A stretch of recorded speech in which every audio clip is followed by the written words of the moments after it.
Hi, Patsy Stinchfield here, pediatric nurse practitioner for over 40 years and mostly in infectious disease. Just here to talk today about measles.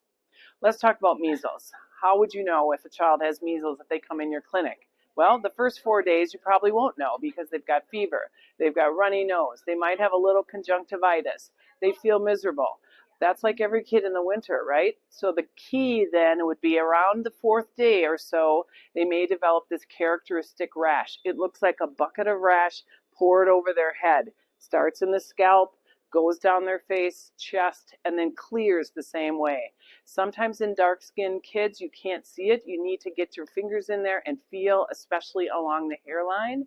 These children are miserable. They're not running around the room wanting a popsicle. They come in like rag dolls over their parent's shoulder. They immediately make you worried.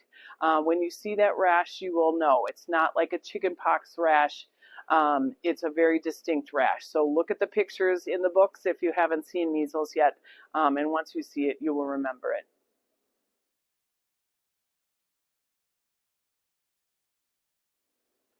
What are the hazards of measles? So we worry about measles because it can be a very serious disease. Even the mildest cases that I've seen over my career, where one was in actually a healthcare worker who had had 2 doses of vaccine, but had so many measles patients that he was exposed repeatedly day after day. He got a mild case of measles, but he was relatively mild and stayed home. Measles can be so severe that 1 in 20 will get pneumonia. 1 in 1,000 will get encephalitis or brain swelling. Along with that can go blindness, deafness. This is a very serious disease. And we know that children can and do die of measles. 1 to 3 per 1,000 children, adults with measles can die of it. So it's a very serious disease, one we want to prevent. Also, we know that long-term we can see SSPE, subacute sclerosis panencephalitis, which is basically the measles virus gets into your brain, stays there, and over about a decade or so will deteriorate the person's brain, and they can actually die from that. It is a high mortality from that. The other complication of measles is immune amnesia. So someone can have measles, get over it, but then for the next 2 or more years, their immune system memory has been wiped out. And so they will be susceptible to even things they were vaccinated against, like Haemophilus influenza B, varicella. They can get common colds all over again. These kids get lots of more ear infections. They get pneumonia over again. So it's really important to say to parents, we're preventing one terrible disease, measles, but we're also preventing really years of infections in your child.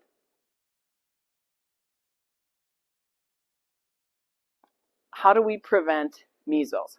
One way only, measles, mumps, rubella vaccine.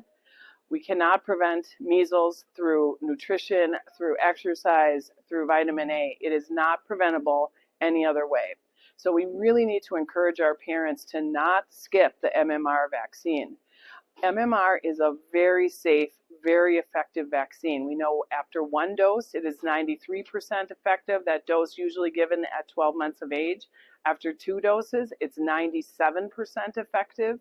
And what are the side effects of MMR? They may have about 5% of kids will have a measles looking like rash, about 10 to 14, maybe as far out as 21 days later. That rash is not infectious, they're not contagious, they may have a little bit of fever with it. I always used to tell parents, write that down on your calendar about day 10, expect a rash. We know that the vaccine may have a side effect of 1 in a million anaphylaxis.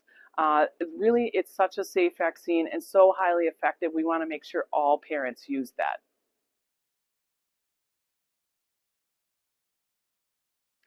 Let's talk about something that's been in the news a lot.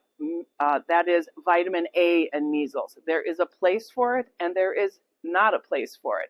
There is not a place for vitamin A to prevent measles. The only thing that prevents measles is measles vaccine, MMR vaccine. However, if a child is admitted to the hospital and is severely ill with measles, we've learned a lot from children in sub-Saharan Africa with measles that have vitamin A deficiency, that replacing vitamin A can help reduce severe complications and death. So this vitamin A is in high doses. It should be prescribed by a hospitalist or an intensivist taking care of a child with measles in the hospital. It is not to be taken at home, and that does help reduce severe complications. We know that the measles virus itself can deplete your vitamin A stores. So even in the United States, where hopefully people are having good nutrition, although we know 1 in 5 children is food insecure, we do know this virus can deplete your vitamin A stores. That's why we give it in high doses only in the hospitalized child.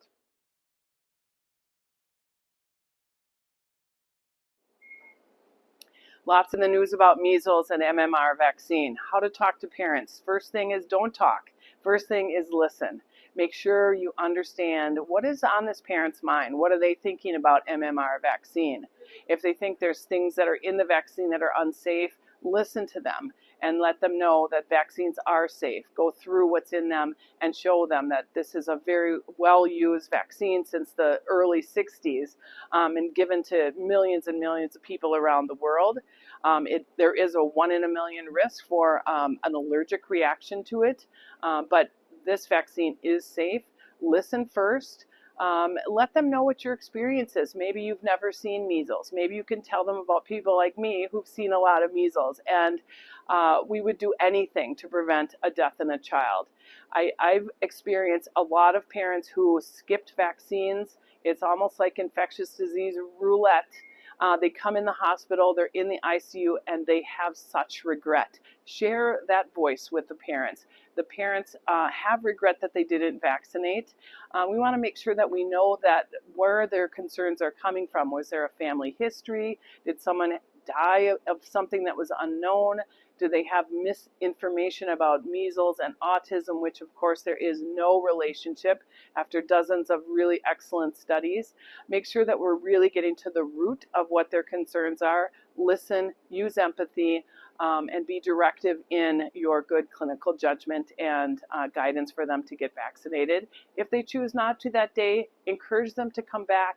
Listen again. Show them that you're going to build trust with them, that you are a trustworthy clinician, and keep going.